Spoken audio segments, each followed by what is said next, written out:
Hello and welcome to my Super Monaco Grand Prix video. This is part 1. I'll be setting fast times on every track and show you the final round of a championship run where I'll be going for a maximum point score.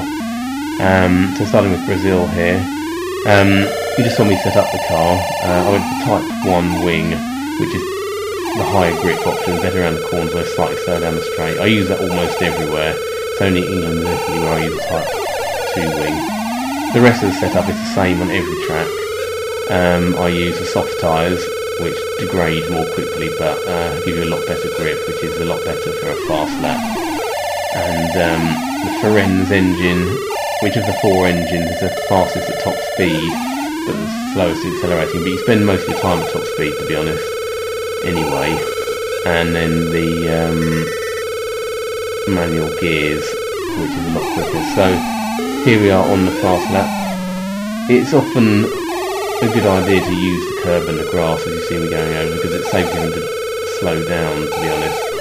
It's best to go over the curbs rather than change down the gear, because you try and stay in 7th gear as much as you can. This is one of the longest straights on the calendar, to be honest. Although this track is actually the 15th fastest out of the 16th, it's actually quite a slow track.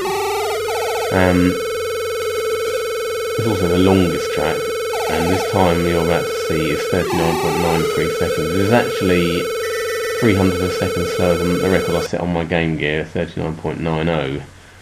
So about half the tracks I managed to beat my time on the Game Gear. So go straight into San Marino. So the same setup as Brazil. It's a lot more twisty than Brazil, but it is faster. Average speed of 300 km an hour. It is the 13th fastest track. Also, being quite a twisty track, it is quite difficult to avoid the traffic because they're always in your way. The traffic always is exactly the same, so you have to sort of plan where you're going to be relative to the traffic, and you have to plan your outlap, often having to sort of stop, slow down so you're in the right position. So here we go then, the lap itself. I think I run over the curve on the outside of this corner here a little bit. That's alright, I don't think I lost much time. This lap is 26.73, which is actually faster than my record on the Game Gear, which is 26.90. So this is one of the tracks where I beat the record. Also quite a hectic lap. And also, with this track and Monaco, the next one, because they're near the beginning, the traffic is slower. Because it gets harder as you go along, the traffic is slower in the earlier rounds, because in the practice sessions the cars do exactly the same thing as they do in the races. So Monaco is a very twisty track. These white lines indicate it's a street track. Yeah, so on this track as on Monaco, it's quite difficult to avoid the traffic. You have to plan your lap and make sure you're going back to the right speed. Because you'll notice on a lot of these tracks I sort of slow down to get myself in the right place. I think I'm about to do that here as well, down the straight, that's down the 4th gear. You sort of time that so that you're going to not hit any traffic on your fast lap. Monaco is the fastest track so far, actually. You'd be surprised. 303 km an hour average speed, which puts it 11th. The end of this lap, actually, if you get it right, it's actually quite easy. You'll see in a minute. As long as you can get over the curve you have to hit, and if you get over that, it's there. Then it's you just flat out basically for the rest of the lap. It's easier it looks. This is 31.12, which beats my Game Gear record of 31.19 by a whopping 700th of a second. Right, on to Mexico. This is the first of the really fast tracks, the 6th fastest track at 314 kilometers an hour. And you'll notice with the Type 1 wing, the fastest speed is actually 315, so you're basically flat out at full speed the whole way around. You just have to run over a bit of curb at the end of the lap, or you have to take a bit of grass as well, but it's better than changing down gears. If you're wondering how I know what the average speeds are, when you use the manual gears,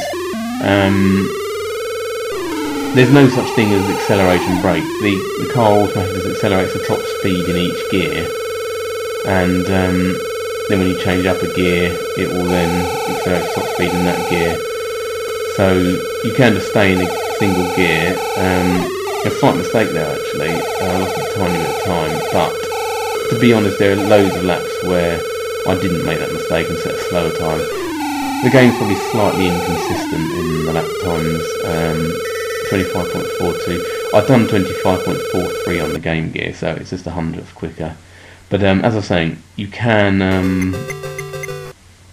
go around at a constant speed in a gear and time it, and then you can work out from that the average speed. So this is USA. This is even faster than Mexico. It's still 314, but slightly faster. It's the 4th fastest track. You might wonder if my accuracy is great enough to actually determine that this is faster.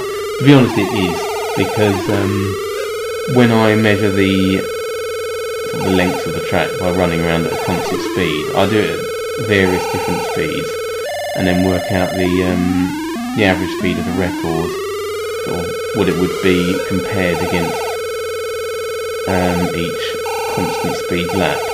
And for example, at Mexico and USA, I've done constant speed laps at 150, 185 and 200 kilometers an hour, and on each of those USA comes out quicker than Mexico, so it is a fairly robust measure of what the fastest tracks are. There's a couple of ambiguities, but this isn't one of them. USA is definitely faster than Mexico, although they are both approximately 314 on average. So the time 32.12. It's actually slightly slower than the Game Gear. 32.10 I did on the Game Gear, but it's just random because there are inconsistencies. Because when you're doing the constant speeds, you don't always hit exactly the same time anyway. So sometimes you do a lap that's as good as another lap, and it's the same when it's a slightly slower time. So Canada, there's a lot of twists and turns on this one, makes it quite difficult to sort of line yourself up with the traffic, but once you get it right, it's quite a nice track to do. I spent ages trying to match my Game Gear record here, not that much success to be honest. Record on the Game Gear is 26.10. Eventually I got 26.12 here. Still wasn't that satisfied with the lap, because there was basically one critical corner on here. Just coming up in a bit, and I could never seem to get it right. This is quite a fast track. It's 307 kilometers an hour average. Puts it 9th overall, and this is the corner. I sort of overcorrected a bit there slightly, but then you flat out the rest of the lap. So that's Canada there. 26.12. So it will be, I believe, France next. Yep. So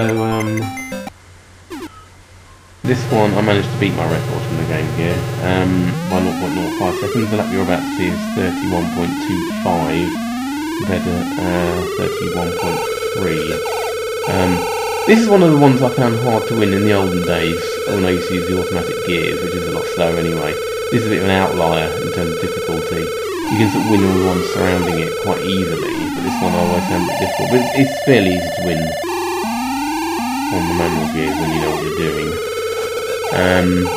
Yeah, so this one, France is the 12th fastest track with an average speed of 300 kilometers an hour.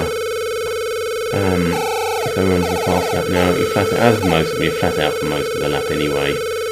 This is why you have to use the Ferenz engine, because you spend most of the time at top speed. You cut this corner slightly, not because you need to for that corner, but to get in for the next corner, you want to run over a bit of curve. It's a very long corner, this one. And flat out to the end of the lap, and we've got England coming up next, which is the fastest track of all, where I use the Type 2 wing.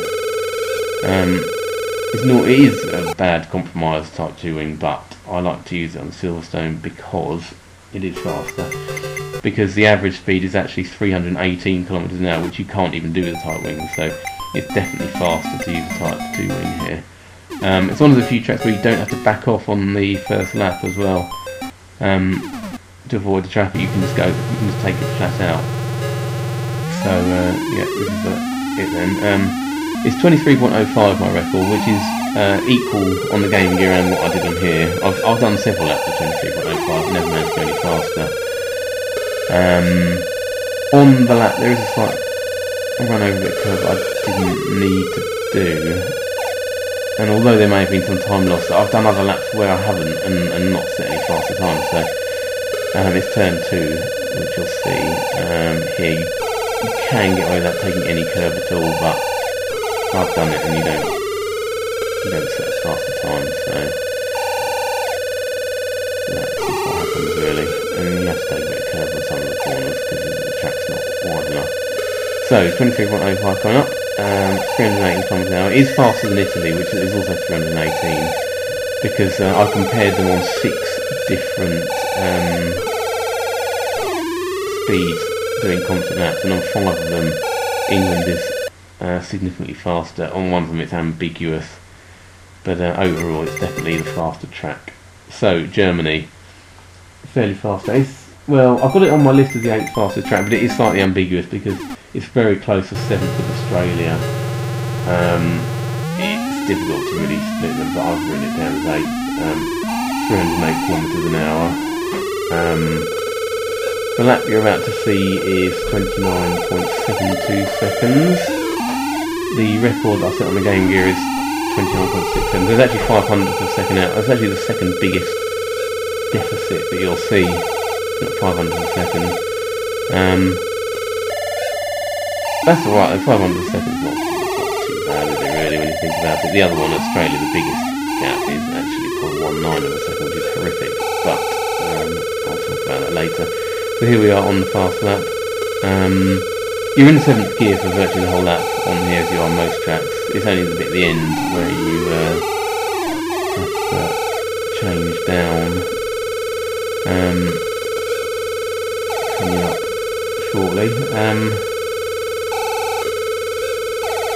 Here you can take it down to 5th and then come up the corner. I thought that alright, but it's slower than 500 slower.